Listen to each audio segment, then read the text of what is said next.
Hello, Magic players and collectors. Welcome back to the Land Library. I'm your librarian, and in this episode of Legacy Logbook, I'll be covering the tricolored lands. You can probably tell by the runtime of this video, but tricolors don't have nearly as long a history or as many prints as dual colors did, but there's still a pretty decent amount of them with a variety of effects. But before getting into the timeline, I should first go over the terms for the tricolors. Dual colors have their allied and enemy colors, but tricolors will always include a ally and enemy because there's no combination of three where there isn't a mix. So instead, the terms are shard and wedge. A shard is a trio of consecutive colors, so the middle color is allied to both, but those two are enemies to each other. And a wedge is the opposite, where the middle color is enemies to both of the others, but those colors are allies. So keep these in mind as they will be used quite a few times. Unlike the basics and duels, tricolors were not introduced in Alpha, and weren't introduced in the first several sets, actually. The first tricolored lands weren't added until Homelands a whole 2 years after the start of the game. These first attempt at tricolors were shard-colored, and could tap for a colorless, or for 1 mana, could tap for their central color, and for 2 mana can tap for either of the other colors, meaning these first tricolors were color fixers, and were not efficient color fixers either. 2 of those 3 colors costing 2 mana to make 1 mana is just, it's loss for color fixing, which can be pretty rough. These weren't good, and it should probably come as no surprise that these were never reprinted.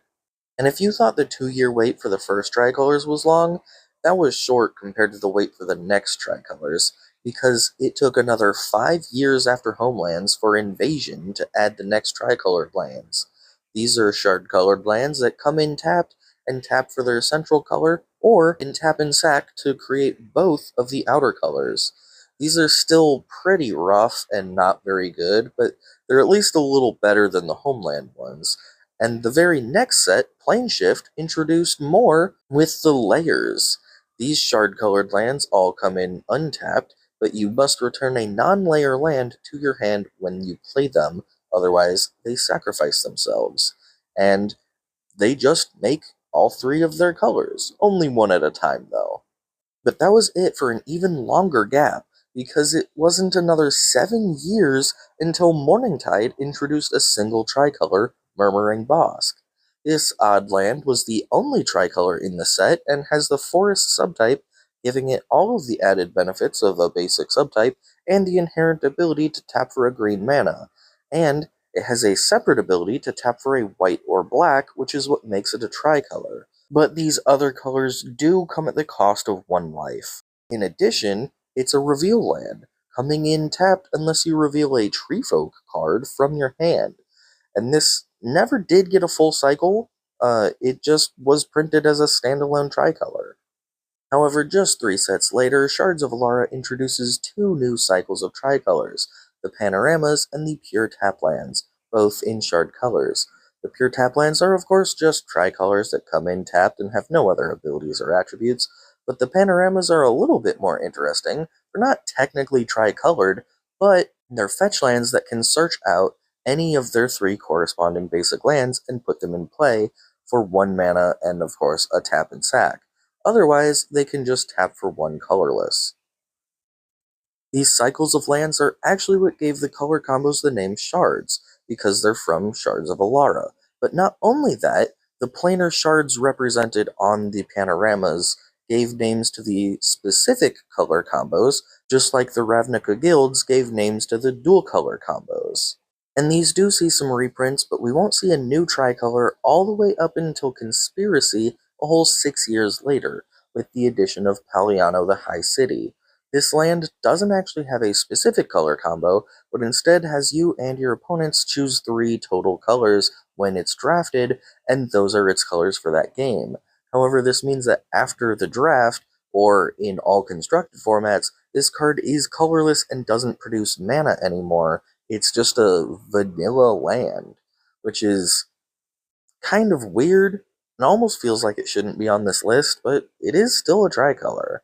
And with just a core set in between, the basically next set is Khans of Tarkir, finally introducing the wedge-colored pure tap lands. These are no different from the other pure tap lands, other than just it's the other color combos.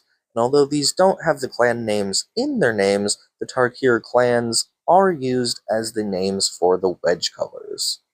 But then there's a 3-year gap until the next tricolor, coming in Hour of Devastation with Crypt of the Eternals. This land is in Grixis colors and enters untapped, gives you 1 life when played, and can tap for a colorless, or can color fix 1 mana. So you pay 1 mana to get one of his 3 colors. This is another solo land, just like Murmuring Bosk, and it never received a full cycle, even outside of the set. And the next one is actually a solo land too. Tournament Grounds from Throne of Eldraine is a Mardu-colored land that comes in untapped and can tap for a colorless, or can tap for colored mana, but that mana can only be spent on casting a knight or equipment, which is kind of weirdly specific. Knights is fair enough, but equipment is the weird part, since most equipment are colorless artifacts, so having the colored mana over the colorless mana only benefits a very small portion of equipment. Moving on, though, 2 sets later, Ikoria Lair of Behemoths drops the Triomes.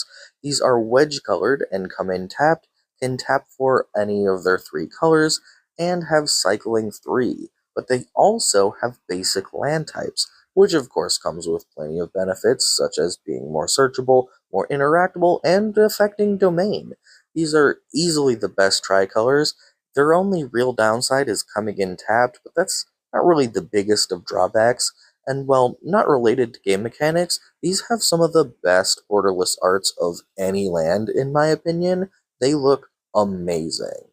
Following a 2-year gap, Streets of Capenna added the shard-colored triomes, although this time they don't actually have triome in their name and instead are places associated with the leaders of the 5 crime families that run the city. But they mechanically are exactly the same as triomes, just the other colors. However, there's more tricolors in Streets of New Capenna.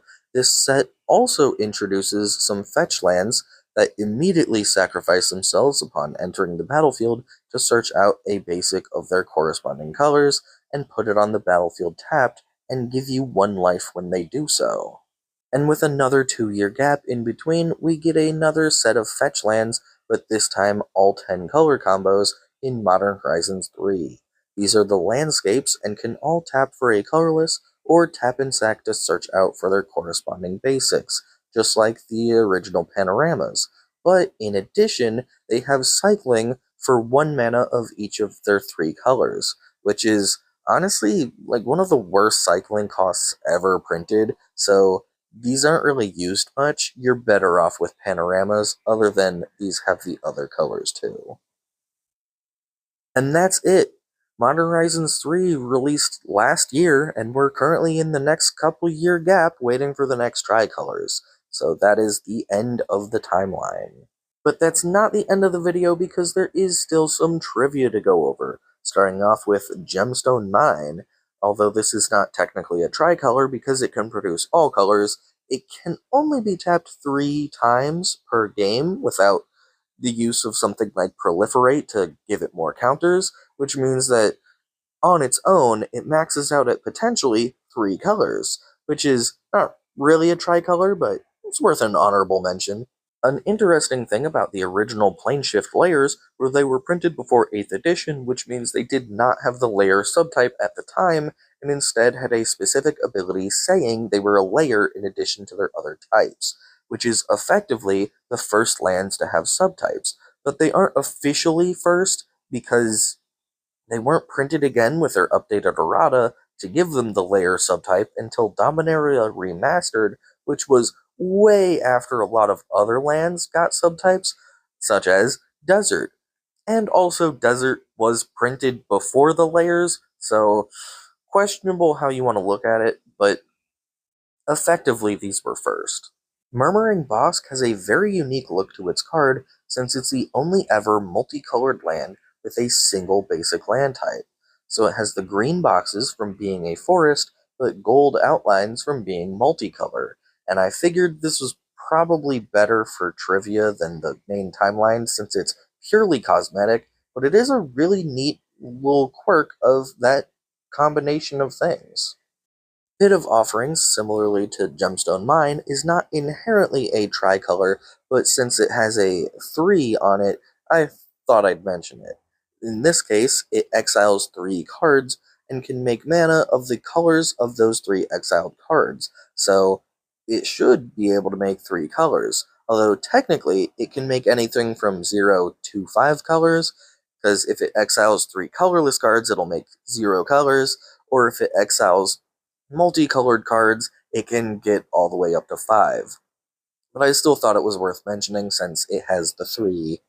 As of the making of this video, the most recent and current set is Tarkir Dragonstorm, which has some new lands based around the clans, which are not tricolors themselves, but check for the corresponding basics of the supporting colors of the clans they're associated with. So these are meant for tricolor decks and go with the tricolored clans, but are themselves monocolored. And that about wraps up everything on tricolored lands. If you've made it this far in the video, please drop a like for turn and subscribe for more Landfield content. If I missed anything, got anything wrong, or you just have questions, let me know in the comments, and I'll see you in the next Legacy Logbook with multicolored lands.